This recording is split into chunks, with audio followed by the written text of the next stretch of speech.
अस्सलामुअलैकुम स्टूडेंट। जैसे कि आप सबको मालूम है कि मैंने अपने चैनल यूट्यूब में बहुत सारे वीडियोस बना के अपलोड कर रहा हूँ। तो आज मैं सेकंड ईयर के कंप्यूटर साइंस का चैप्टर नंबर 7 कंट्रोल स्ट्रक्चर क्या किया हूँ, ये वाला टॉपिक यानी ये वाले चैप्टर को उठा के लेके आया क्योंकि मोस्ट इंपॉर्टेंट है। इसी से बोर्ड में के पेपर में बहुत ज़्यादा लॉन्ग और शॉर्ट पे क्वेश्चन आ रहे होते हैं। यहीं से हमारा प्रोग्रामिंग स्टार्ट हो रहा है। इससे पहले हमारे पास प्रोग्रामिंग का थ्योरी था। तो अगर आप इसको अंडरस्टैंडिंग करना चाहते हैं तो इस वीडियो को पूरा कंप्लीट और प्रॉपर वे में देखें ताकि आपको अंडरस्टैंडिंग आसानी से हो सके कि इस चैप्टर में बताया तो बेसिकली बताया क्या जा रहा है। तो आइए दोस्तों स्टार्ट करते हैं आपके अपने ही चैनल मैथ मैजिक में। ये कंट्रोल स्ट्रक्चर होता है तो बेसिकली होता है क्या है, पहले वो अंडरस्टैंडिंग करवा मैं आपको। अभी कंट्रोल स्ट्रक्चर है तो बेसिकली है क्या कि इसको कंट्रोल स्ट्रक्चर बोलते हैं हम लोग। तो इसको मैं अंडरस्टैंडिंग करवाते चलूँ। देखो कंट्रोल स्ट्रक्चर अगर हम आपको कोई बोलता है व्हाट इज कंट्रोल स्ट्रक्चर, कि कंट्रोल स्ट्रक्चर क्या होता है, तो मैं आपको अंडरस्टैंडिंग करवाऊँ। जैसे कि मेरे पास प्रोग्राम होता है, प्रोग्राम में हम लोग क्या करते हैं, बहुत सारे प्रोग्राम में लाइन्स ऑफ कोड लिख रहे होते हैं, मीन्स कि लाइन ऑफ स्टेटमेंट लिख रहे होते हैं। तो अब जैसे कि मैंने क्या किया, यहाँ पे लाइन्स ऑफ स्टेटमेंट लिखा। जैसे कि हम लोग डिक्लेयर करते हैं ना, इंट ए वेरिएबल नाम को एक डिक्लेयर कर रहे होते हैं, फिर इंट बी डिक्लेयर कर रहे होते हैं, फिर हम क्या करते हैं उस वेरिएबल को नीचे कॉल कर रहे होते हैं। तो वो हमारे क्या कहलाता है, स्टेटमेंट कहलाता है। तो ये स्टेटमेंट नंबर 1 है, ये हमारे स्टेटमेंट नंबर 2 और यहाँ स्टेटमेंट नंबर 3। और मैंने यहाँ स्टेटमेंट नंबर 3 में मैंने क्या किया है, एक कंडीशन लगाया हुआ है। लेट सपोज कि मैंने यहाँ पे क्या किया हुआ है, एक कंडीशन लगाया हुआ है। अगर ये कंडीशन क्या हो जाए, हमारे पास ट्रू हो जाए, ठीक है। अगर ये कंडीशन ट्रू हो जाए तो ये क्या करेगा, ये सब स्टेटमेंट में जंप कर जाएगा। बट अगर हमारा कंडीशंस क्या हो जाए, फॉल्स हो जाए, क्या हो जाए हमारे पास कंडीशन फॉल्स हो जाए, तो डायरेक्टली जंप कर जाएगा। कहाँ पे जंप कर जाएगा, स्टेटमेंट नंबर 4 में। तो यहाँ पे मैंने जो स्टेटमेंट नंबर 3 में जो मैंने कंडीशन लगाया हुआ है, इस कंडीशन को जो चीज़ कंट्रोल कर रहा होता है, उस स्ट्रक्चर को कौन सा स्ट्रक्चर बोलते हैं हम लोग, कंट्रोल स्ट्रक्चर क्या कर रहे होते हैं, बोल रहे होते हैं। आ रही बात समझ में, कंट्रोल स्ट्रक्चर क्या होता है। तो मल्टीपल लाइन ऑफ स्टेटमेंट। अब ये कंट्रोल स्ट्रक्चर क्या होता है, फ्लो ऑफ एग्जीक्यूशन होता है, यानी किस ऑर्डर में प्रोग्राम के स्टेटमेंट को एग्जीक्यूट करवाना है। तो मैंने बोला कि मेरे प्रोग्राम को क्या करना, 1 स्टेटमेंट, 2 स्टेटमेंट, 3 स्टेटमेंट कंपाइलर क्या करेगा, एग्जीक्यूट करेगा। फोर्थ जो थर्ड वाले में आएगा तो वहाँ पे आने के बाद क्या करेगा, वो चेक करेगा। क्या चीज़ चेक करेगा हमारे पास, कि कंडीशन आइदर ट्रू और फॉल्स। कंडीशन ट्रू तो वो क्या करेगा, सब स्टेटमेंट में जंप कर जाएगा। अदरवाइज क्या कर जाएगा, वो वहाँ से देखेगा कंडीशन इज फॉल्स, बट वो क्या करेगा, जैसे ही कंडीशन फॉल्स मिला तो वो क्या करेगा, नीचे वाले स्टेटमेंट में क्या करता है, जंप कर जाता है। यहाँ पे जो हमारे पास सब स्टेटमेंट में जो जा रहा है, जो कंडीशंस लगा हुआ है, इस कंडीशन को जो कंट्रोल करते हैं, इसी को क्या बोलते हैं हम लोग, कंट्रोल स्ट्रक्चर बोलते हैं। आई क्लास इसके टाइप्स के बारे में पहले हम डिस्कस करते चलें। इसके 3 टाइप होते हैं हमारे पास। नंबर 1 होता है हमारे पास सीक्वेंस, नंबर 2 होता है हमारा सिलेक्शन, नंबर 3 होता है हमारे पास आइट्रेशन। नंबर 3 है मेरा आइट्रेशन, जिसको हम लोग क्या बोलते हैं, लूप भी बोल रहे होते। कंट्रोल स्ट्रक्चर के 3 टाइप्स है हमारे पास। पहला है सीक्वेंस, नंबर 2 है सिलेक्शन, नंबर 3 है आइट्रेशन।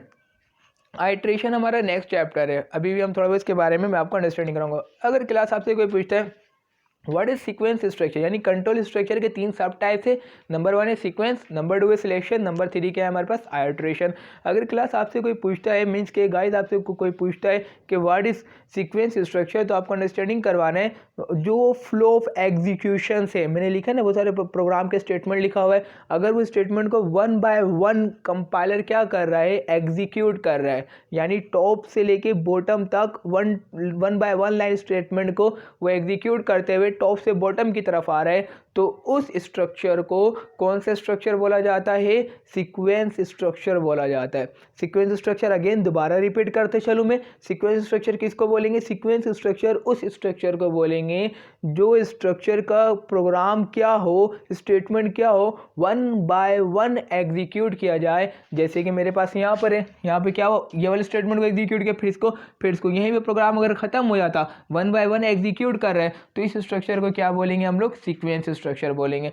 जो कि नॉर्मली हम लोग प्रोग्राम वगैरह लिख रहे होते हैं, जिसमें हमें एक लाइन को अगर प्रिंट करवाना होता है, तो ऊपर से हम जब स्टार्ट करते हैं तो हमारा कंपाइलर सिंपल प्रिंट कर देता है, तो उस स्टेटमेंट को क्या बोलेंगे हम लोग, सीक्वेंस स्ट्रक्चर बोलेंगे।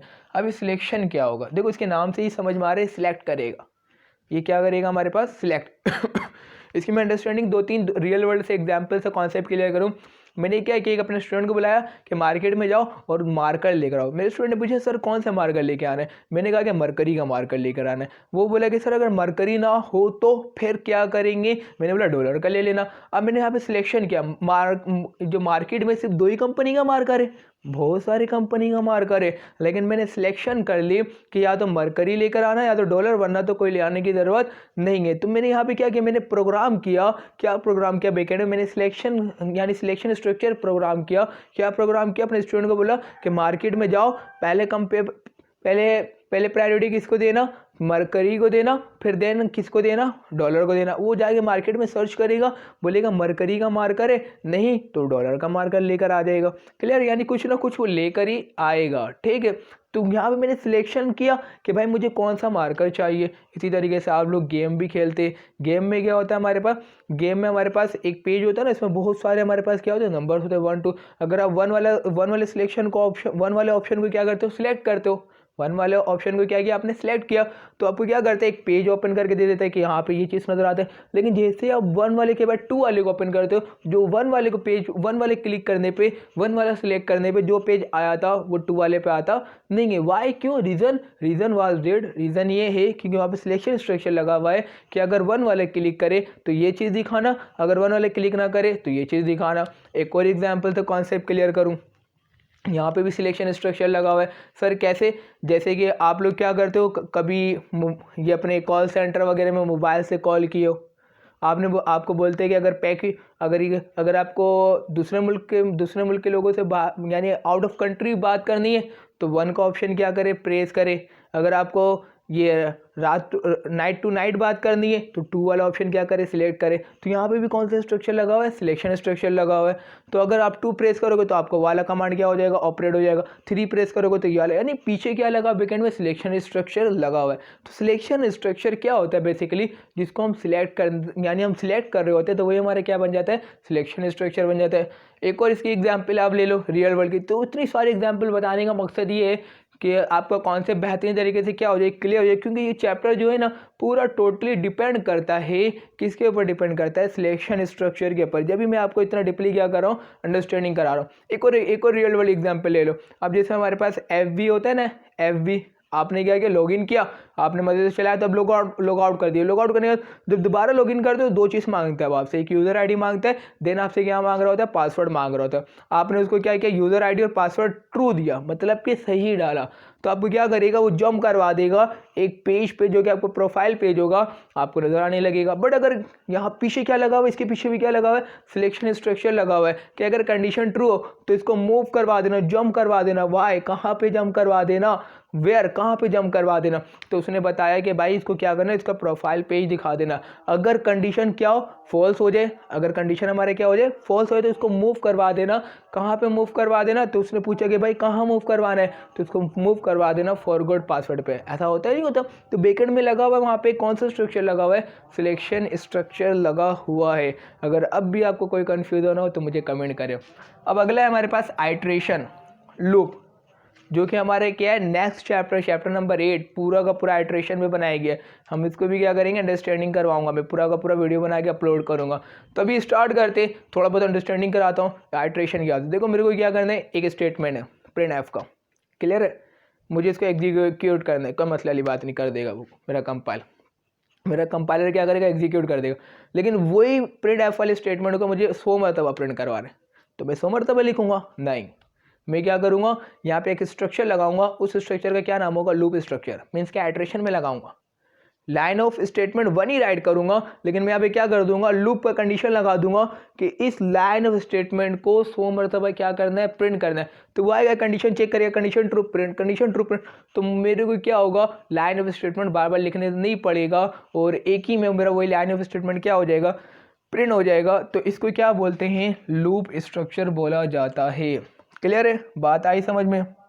अब हम लोग चलते अगले अपने टॉपिक की तरफ, जो कि हमारा है सिलेक्शन स्ट्रक्चर। अब हम जा रहे हैं नेक्स्ट सिलेक्शन स्ट्रक्चर की तरफ, मूव कर गए तो हमारे पास क्या है, सिलेक्शन स्ट्रक्चर। अब सिलेक्शन स्ट्रक्चर हमारे यानी ये जो चैप्टर है ना, इस चैप्टर को पूरा का पूरा किस पे बनाया गया हमारे पास, सिलेक्शन स्ट्रक्चर, जो कि मैंने आपको बताया। अब हम क्या करने जा रहे हैं, सिलेक्शन स्ट्रक्चर के टाइप्स के बारे में देखने जा रहे हैं कि इसके टाइप्स कितने होते हैं। इसके टाइप्स 4 होते हैं according to the book says. Book भी क्या कहता है हमारे पास, इसके कितने टाइप्स होते हैं हमारे पास, 4 टाइप्स होते हैं। तो एक एक करके इसके टाइप्स को हम क्या करेंगे, डिस्कस करेंगे। पहला टाइप है मेरे पास इफ, दूसरा टाइप है मेरे पास इफ एल्स, तीसरा टाइप है मेरे पास इफ एल्स के बाद इफ एल्स, प्रॉपर वे में लिख लेता हूँ। तीसरा मेरे पास इसका टाइप से एल्स, इफ एल्स इफ, या एल्स इफ, जो आपको दिल चाहे वो लिख लो। मैंने लिख लिया भाई इफ एल्स इफ, ये कौन है, इसका तीसरा टाइप से। तो जब मैंने एफ वैसे लिखा तो मैंने इसका भी एफ प्रॉपर वे। और नंबर 4 टाइप है मेरे पास स्विच। नंबर 4 मेरा क्या है, स्विच। तो इसके कितने टाइप्स है मेरे पास, सिलेक्शन स्ट्रक्चर के 4 टाइप्स है। बेटा कितने टाइप्स है हमारे पास, इसके 4 टाइप्स है। नंबर 1 मेरे पास इफ है, नंबर 2 मेरे पास एल्स इफ है, या इफ एल्स बोलो, इफ एल्स बोल दो। और नंबर 3 है मेरे पास इफ एल्स इफ है, और नंबर 4 है मेरा क्या, स्विच है।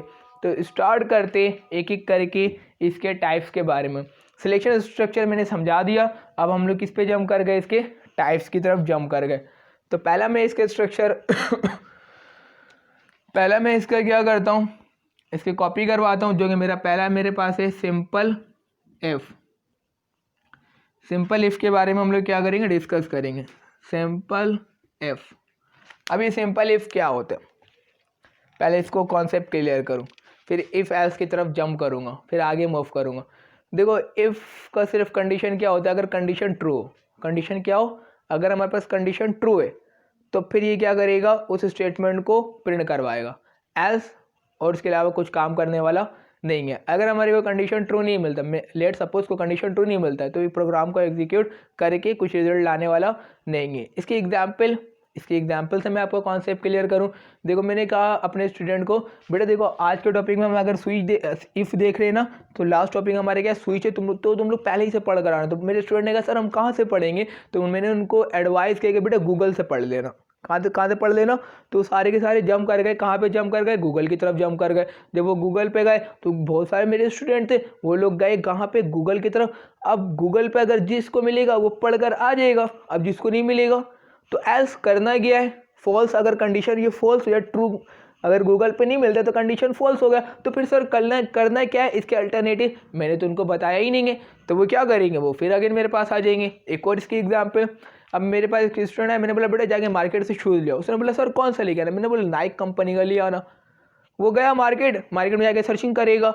अब मैंने इसको फॉल्स कंडीशन नहीं बताया कि अगर नाइक ना मिले तो फिर किसका लेना है, फिर एडिडास लेना है, क्या करना है, मैंने वो चीज़ बताया नहीं है। तो वो जाएगा मार्केट में सर्च करेगा, किस चीज़ को सर्च करेगा, नाइक। अगर मिलेगा तो जूते लेकर शूज़ लेकर आ जाएगा, और नहीं मिलेगा तो फिर भी वो मेरे पास ही आएगा, लेकिन कंडीशन क्या होगा, फॉल्स, खाली याद आ जाएगा। क्लियर, आ रही बात समझ में। एक चीज़ और बताते चलूँ सिलेक्शन स्ट्रक्चर का, आपको सिलेक्शन स्ट्रक्चर के बारे में एक चीज़ और अंडरस्टैंडिंग कराते चलूँ। आपको एक बात और बता दूँ सिलेक्शन स्ट्रक्चर का, सिलेक्शन स्ट्रक्चर के बारे में एक ये पॉइंट है, एक ये मीन्स के ये याद रखना है, इसको और क्या बुलाते हैं। देखो मैं यहाँ पे क्या कर रहा हूँ, सिलेक्ट कर रहा हूँ, मीन्स के डिसीजन ले रहा हूँ, तो इसको डिसीजन मेकिंग स्ट्रक्चर ही बोला जाता है। सिलेक्शन स्ट्रक्चर को और क्या बोलते हैं ये लोग, डिसीजन मेकिंग स्ट्रक्चर। सेकंड और क्या बोलते हैं, डिसीजन कंस्ट्रक्ट स्ट्रक्चर भी बोला जाता है। तो वो आप पे डिपेंड करता है, आप सिलेक्शन स्ट्रक्चर बोलो, डिसीजन मेकिंग स्ट्रक्चर बोलो, या डिसीजन कंस्ट्रक्ट स्ट्रक्चर बोलो, सब चीज़ आपके ऊपर डिपेंड करता है। जो दिल चाहे आप इसको क्या कर सकते हैं, बोल सकते हैं। अब हम चलते हैं इसका डिसीजन मेकिंग, यानी डिसीजन बॉक्स समझते हैं कि इफ़ का डिसीजन बॉक्स क्या होगा हमारे पास। देखो मैंने क्या किया, यहाँ पे एक डिसीजन बॉक्स बना लिया, ठीक है, और मैंने इसके अंदर क्या लिख दिया, एफ। अब मैंने बोला कंडीशन अगर क्या हो, ट्रू हो, तो ये वाले स्टेटमेंट को तुम्हें क्या करना है, प्रिंट करना है। फिर क्या करना है, उसके बाद नीचे आना है। लेकिन अगर कंडीशन ट्रू हो तो डायरेक्टली क्या करेगा, नीचे मूव कर जाएगा। तो पता चला अगर हमारे पास इफ़ वाले स्टेटमेंट, इफ़ वाला जो कंडीशन है, स्टेटमेंट नहीं, इफ़ वाला जो कंडीशन है, अगर कंडीशन ट्रू है तो ये जंप कर जाएगा, आगे जाएगा कहाँ पे, ट्रू वाले कंडीशन में, और जो स्टेटमेंट होगा उसको एग्जीक्यूट करवाएगा। एल्स फिर क्या आ जाएगा, वो नीचे आ जाएगा। बट अगर हमारे पास कंडीशंस क्या हो गया, फॉल्स हो गया, तो डायरेक्टली कहाँ आ जाएगा, नीचे आ जाएगा।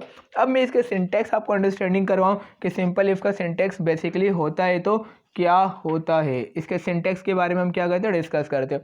अब मैं इसके सिंटेक्स बताते चलूँ। अब जैसे सिंटेक्स है मेरे पास इसका इफ़, फिर यहाँ पे हम क्या लिखते हैं, कंडीशन, क्या लिखेंगे, कंडीशन, फिर इफ़ की बॉडी, और यहाँ पे क्या लिखेंगे हम लोग, स्टेटमेंट। क्या चीज़ राइट कर लेंगे हम लोग यहाँ पे, स्टेटमेंट, और इसकी बॉडी को बंद कर दिया। तो पता चला इफ़ का सिंटेक्स क्या है मेरे पास। यहाँ पे मैं पहले क्या राइट कर रहा हूँ, if is a keyword. If क्या है मेरे पास, कीवर्ड है। कीवर्ड के बाद मैंने क्या लगाया, कंडीशन, फिर इसके बाद इफ़ की मैंने क्या बनाई, बॉडी, और उस बॉडी के अंदर मैंने क्या लिख दिया है, स्टेटमेंट लिख दिया। एक बात याद रखना है, एमसीक्यूज के तौर पे भी याद रखना है कि जब भी कंडीशन को टर्मिनेट करते, जब भी कंडीशन लिखने के बाद बंद करते हैं और उसकी बॉडी बन जाती है, तो बॉडी के ऊपर जो कंडीशन होता है उसमें कभी भी टर्मिनेटर लगाते नहीं है, मीन्स कि सेमी कॉलन नहीं लिखता। सेमी कॉलन हमेशा स्टेटमेंट के बाद लगेगा, हमेशा याद रखना है। ज़रूरी नहीं है कि इफ़ हो, कोई सा भी कीवर्ड हो और कीवर्ड में क्या लिखा हो, यहाँ पे कंडीशन लिखा हो और उसके नीचे उसकी बॉडी बन गई हो, तो आप लोगों ने देखा होगा वाइड मेन करके हम जब लिखते तो फिर बॉडी बनाते हैं, तो मेन का जो ब्रेकेड होता है उसमें कभी भी टर्मिनेटर नहीं लगाते। आओ मैं अब इसके एक प्रोग्राम से भी आपको एक कॉन्सेप्ट क्लियर करूं, इसके प्रोग्राम से मैं अंडरस्टैंडिंग करवाते चलूं कि ये कैसे काम करेगा। हैश इंक्लूड stdio.h, अगला है हैश इंक्लूड conio.h। आप सोच रहे होंगे ये क्या चीज़ है, इसके ऊपर ही मैं वीडियोस बना के अपलोड करूँगा।